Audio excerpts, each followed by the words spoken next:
For over a century, corporate accounting lived in an isolated environment. We looked at historical performance, tallied up financial capital, and printed the bottom line.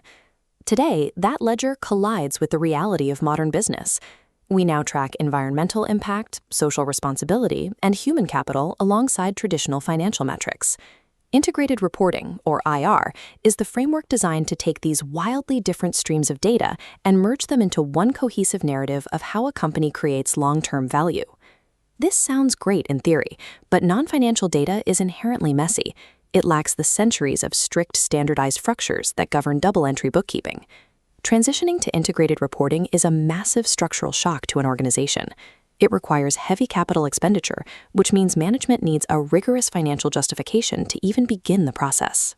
To build that justification, corporate finance has to construct the business case for IR, weighing the immediate operational friction against the promised strategic yield. Almost immediately, management runs into heavy upfront costs.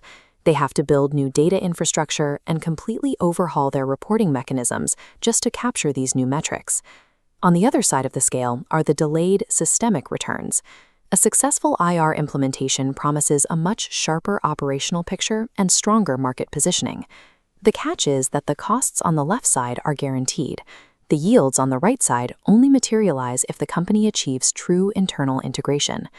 To justify the investment, leadership has to prove that resolving this operational friction today will demonstrably lower the company's long-term cost of capital tomorrow. This document outlines the challenges required to adopt IR. The conceptual hurdle starts here, redefining materiality. Because IR uses a multi-capital approach, providers need a strict materiality filter to prevent data overload and determine what financial information a user actually wants. Looking at the cost slide, you face the hard operational expenses of capturing material data. The business case must account for collecting new datasets, overcoming a human capital gap by hiring skilled personnel, and setting up new internal control systems. We've spent decades refining audit trails for financial information. Now, companies must build comparable control systems for non-financial data entirely from scratch. Without heavy investment in this underlying data infrastructure, any resulting integrated report is an unverified public relations exercise, not a reliable financial document. Once that internal data is captured, the friction moves outward to the problem of external validation. Returning to the core challenges, a massive roadblock is the lack of universal standards. There is no single globally accepted rulebook for measuring non-financial value. This lack of strict standardization makes securing third-party assurance incredibly difficult and highly expensive. Yet, despite the difficulty, capital markets are increasingly demanding this validation. Assurance enhances the comparability of the reports, making it a mandatory cost to factor into the business case. There is also a hidden strategic cost. As listed here, true transparency requires disclosing material facts, even when that information exposes competitive vulnerabilities or negative operational truths. Adopting IR introduces significant strategic exposure and operational execution risk, turning a reporting requirement into a core business vulnerability. So, with all these costs and risks, how does an organization justify the investment? We pivot to the right side of the scale, the strategic yield. This list of benefits reveals the primary organizational advantage, breaking down silos within the organization. Because gathering multi-capital data is so difficult, previously isolated departments like HR, operations, and finance are forced to finally collaborate and share information. By explicitly linking financial and non-financial data streams, management gains a comprehensive view of the value creation process. This clearer picture leads directly to operational efficiencies. When leadership understands how all their capitals interact, they achieve better decision-making and optimal resource allocation. The sheer agony of building the report forces the company to operate more efficiently. It converts a painful compliance task into a permanent strategic advantage. Those internal efficiencies eventually translate into tangible external market returns. A transparent, integrated report generates distinct qualitative benefits.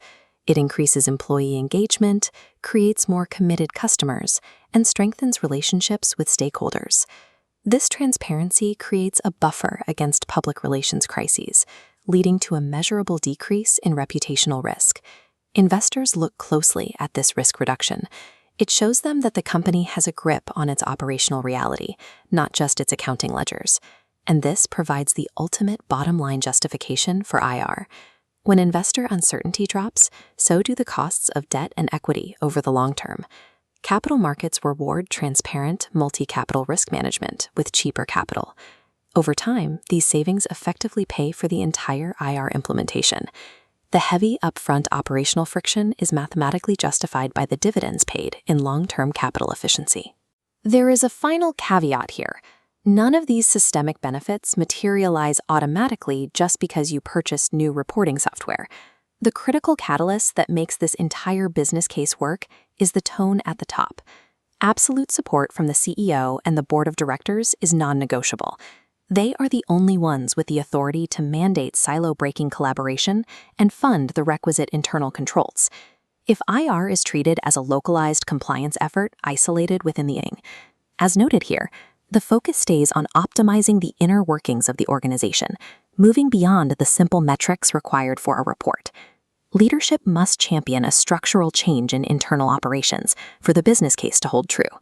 The published report is simply the final output of that organizational change. This strict synthesis of costs, governance, and data strategy is directly tested in professional environments. Looking at this sample question from the CMA exam, candidates are expected to know that the initial challenge lies in defining materiality when using a multi-capital approach. Moving to question 6, they must also verify the core thesis of the yield. The primary business case for adoption relies on the linkage of financial and non-financial information. And finally, looking at question 11, they must recognize that achieving this exact connectivity is the central implementation friction. The journey moves an organization from isolated financial ledgers to an interconnected multi-capital framework. The transition is fraught with operational difficulty, but weighing those costs against the systemic yields is the defining task of the modern financial professional.